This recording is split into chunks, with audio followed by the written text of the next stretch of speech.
And we are the Coalition, loud and proud, outrage porn-free, civilly disobedient media broadcasting live on the worldwide Coalition Radio Network at coalitionradionetwork.com. So, we're here on a chilly afternoon in scenic Cambridge, Massachusetts. We're focusing, as you know, on what's going on in Yemen, if you will, the genocide that is being perpetrated in part by your federal government over there in their, I believe, morally legal as well as illegal support of a Saudi regime that has, well, one of the most arrogant, violent regimes on the planet today. But they're not part of that axis of evil because they sell us oil. And they're buds, and they're cool to hang out with, and they throw great parties. So, folks will forgive my little flippant attitude towards it because it's sort of that gallows humor that you have to have if in fact you're going to try and take on forces like these folks do on a regular basis. Now this organization joined us just a few short weeks ago on the Coalition to go, and we'll link that once we post this video, so for perhaps a little bit more environmentally controlled conversation. But enough of me. I've got the folks from a number of organizations, and we're going to try and get everybody on for a quick comment, as long as the battery hangs out, right? So, joining me is Mr. Gary. He is with the Mass Peace Action Group, and that's sort of, I want to call it a parent organization per se, but they're involved with the coalition of organizations that are opposing, again, Raytheon support for the war in and on the people of Yemen. Hey, thanks for joining us, and great turnout today. Tell us a little bit about your organization and what you're hoping to accomplish today. Well, we at Massachusetts Peace Action fight the evil of militarism. So I'm sure as many of your listeners know, we in the United States, we've been at war in the Middle East for almost 20 years. We spend over 50% of our discretionary budget, over 50% of your income tax dollars to the federal government go to war, go to bombs and missiles. And this is connected to all the neglect that we see at home, failing infrastructure, an inability to defend ourselves from pandemics like the COVID-19 pandemic. We've seen over 500,000 people perish now, our fellow citizens. And our idea of national security, funneling money into bombs and missiles and planes and ships, and support for governments like Saudi Arabia is not doing any good for the people of the United States. So we're out here to make some noise and let people know that they need to raise their voices and demand that their government do something for them. Our government does not exist to facilitate the war crimes of Saudi Arabia.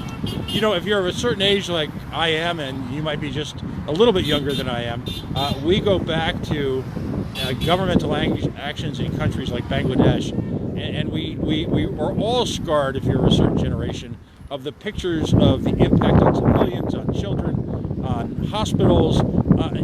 Essentially, civil strife took a nation like that and reduced it to prehistoric levels.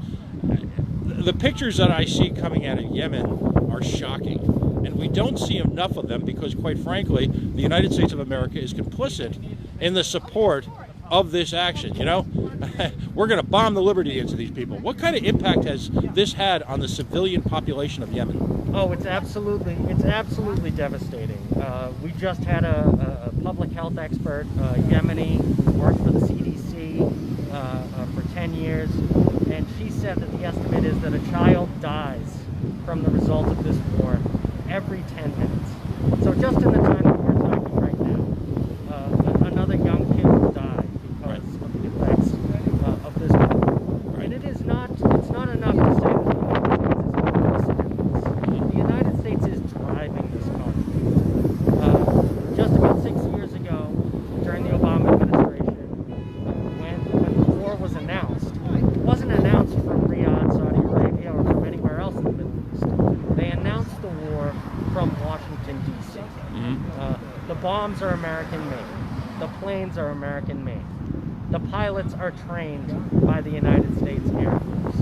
All of the spare parts that keep the Saudi Air Force flying come from the United States.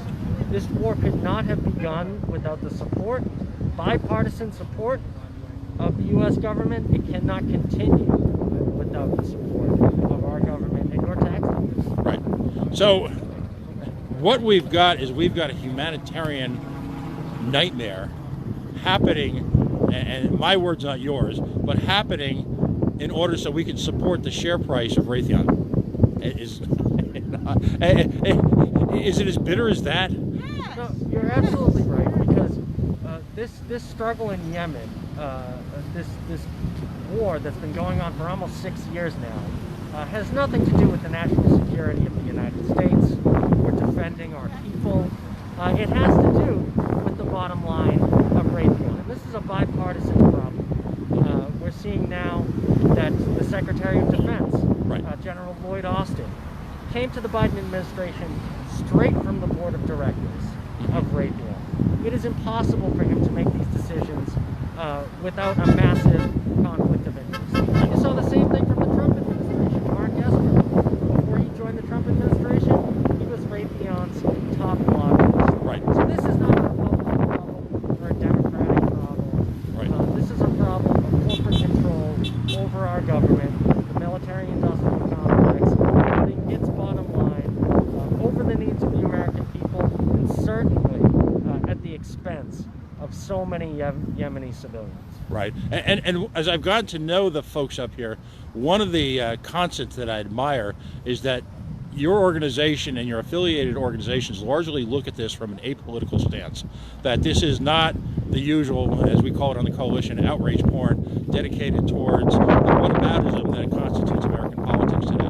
And so, you know, again, it's not a Democrat, it's not a Republican party. The duopoly in this nation that controls the political landscape ultimately is in tacit agreement on this. You know, we need to sell weapons. We need to make money literally on the blood of individuals who, as we say from our movement, you know, we're going to bomb the liberty into. But yet it brings up a critical political point, and that is that the current inhabitant of the White House, Mr. Biden, had made certain promises during the election. Now, a lot of folks responded to that, and who possibly might have voted for independent sources, you know, voted in support of Mr. Biden because he had talked about specific issues regarding immigration justice and very specific issues regarding the situation in Yemen. As he, you know, we're past that point where you can blame it on the Trumpistas. You know, he is elected, he is nominated, and had installed his cabinet. He is completely in control of the government right now. Their organization controls both arms of the legislature and the federal, if you will, the executive branch. So there's literally nothing stopping him from changing the direction of our foreign policy, is there? To my mind, all President Biden needs to do to end the war in Yemen is simply pick up the phone. Right. During the course of the campaign, he was very strong in his rhetoric. Trump was a big backer of the Saudi regime, used the power of his veto to keep this war going, to keep the arms sales going. And Joe Biden's response, candidate Joe Biden, was that we should make Saudi Arabia the pariah state that it is. Right. And then he gets into office, he makes an announcement that we're going to pull back our support, stop sending offensive weapons. But at the same time, in the very next breath, he said the United States is going to commit itself to the defense of Saudi sovereignty. Now that doesn't make much sense to me. Right. Now, if this is a pariah nation, one of the most authoritarian regimes on the planet, human rights abusers at home and abroad, then why are we committing ourselves to the defense of that country? Right. All Joe Biden needs to do is pick up the phone and tell the leaders in Saudi Arabia, if you don't end this war and end it right now, all support is going to end. Their Air Force cannot fly without the support of the United States. Right. All he needs to do is pick up the phone and say, if you want to continue to have a functioning Air Force, you stop this war in Yemen, and you stop it right now. Right. No, I'm just. We've got some great signage here.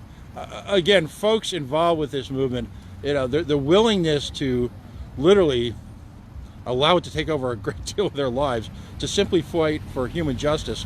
You know, there's a point that's made the rounds on the internet and it's I believe it's quite a good one of the few ones, if you will, and it harkens back to the dark days of pre-World War II. And if you had the opportunity to stop Hitler and stop genocide, would you have? And the following question is, well, you do now. That's right. I mean, there's a genocide that's going on right now, and the worst famine in the world in Yemen as well. One of the other locations that we frequently demonstrate at is the Boston Irish Famine Memorial. I think it speaks to the point that you just made. The Great Famine of our time is happening right now in Yemen, and it's not an act of God. It's not a natural disaster. Right. It's man-made and it's intentional. Right. The Saudi Air Force and their allies in the UAE, using American weapons and American planes, have on purpose targeted food distribution sites, food production sites, flocks, fields, water treatment plants. They've caused the worst cholera epidemic in a generation. They are trying to make life so miserable for the people of Yemen that they simply capitulate. Right. But after almost 6 years, they have not been able to succeed. This is the richest country in the Middle East, the third largest military in the world in Saudi Arabia because of our weapons sales. And they have not been able to knock off the poorest country in the Middle East, one of the poorest countries in the world. Right. It's well, again, congratulations for your efforts today. I know we've got a couple of representatives from other organizations here. I know that I saw some veterans. If we could possibly have one of the folks from the Veterans Organization join us right now. Tell folks, give them your back name, phone, contact information. We call it shameless self-promotion on our show and our network, but we encourage activists who are particularly forward-facing to the public, taking to the streets, engaging in, in the type of interaction that, well, quite frankly, I grew up with, but seems to be limited to a computer screen. The impact of people in Massachusetts seeing their friends and neighbors on a cold Saturday afternoon in the midst of a pandemic is compelling, and it brings people to their, if you will, to their own sort of personal level of introspection where they say, what am I doing? And the Coalition Radio Network, in alliance with a whole number of folks and partnerships across the country, are going to continue to ask that question. What are you doing to affect institutional and basic fundamental societal change right now? It's the as brave as these individuals are, you need help. So where can they reach out to you folks? Well, we're Massachusetts Peace Action. We are the largest grassroots peace organization in New England, and we simply could not do our work without volunteers and activists and support from the people. We are truly a grassroots organization. You can check out our website at masspeaceaction.org. You can email me personally, Brian Garvey, that's Brian with an I, at masspeaceaction.org. You can get involved and you can start driving this work. So much of our work originates from ideas that our volunteers and activists have. Right. And it's absolutely necessary because we're coming up on 20 years of war in the Middle East. I don't know if your listeners have noticed, but the last 20 years here in the United States, we're not doing so well. Things are going in the wrong direction. Right. And we think that that is connected to this endless war.